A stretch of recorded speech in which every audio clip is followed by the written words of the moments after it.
అందరికీ praise lord.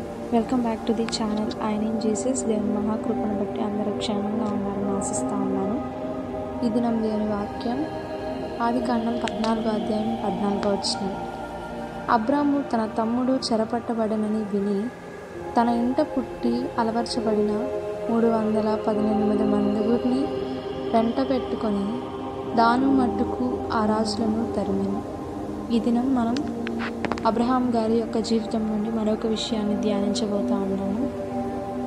అదేమనగా, Abraham గారి యొక్క బంధువైన లోతు గారు శ్రమల్లో, అంటే ఒకరి ద్వారా కొనిపోబడ్డారని తెలిసిన వెంటనే తనకున్న సహాయం ద్వారా ఆయన సహాయం చేయడానికి వెంటనే వెళ్ళాడు.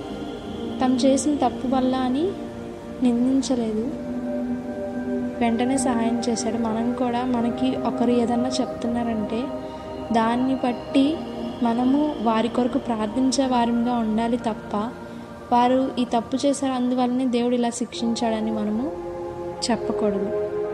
దేవుడి కొద్ది మాటలు దీవించును గాక. ప్రార్థించుకుందాం.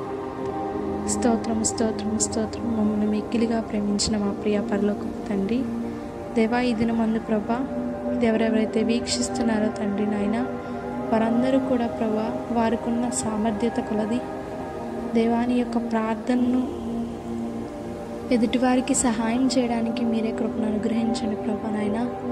ఎదుటివారు ఉన్న శ్రమలను బట్టి ప్రభా, ఈ విడలో నోటి మాట ద్వారా కూడా ప్రభా పాపం చేయకుండా తండ్రి నాయన మీరే సహాయం చేసి ప్రభా నీ బిడ్డలుగా మార్చుకొని ప్రభా వారికి సహాయకులుగా ఉండే కృపను మీరే అనుగ్రహించమని ఈ ప్రార్థన నజరేయుడును మా ప్రభువును రక్షకుడైన యేసుక్రీస్తు నామములో అడిగి వేడుకొని పొందినాము తండ్రి.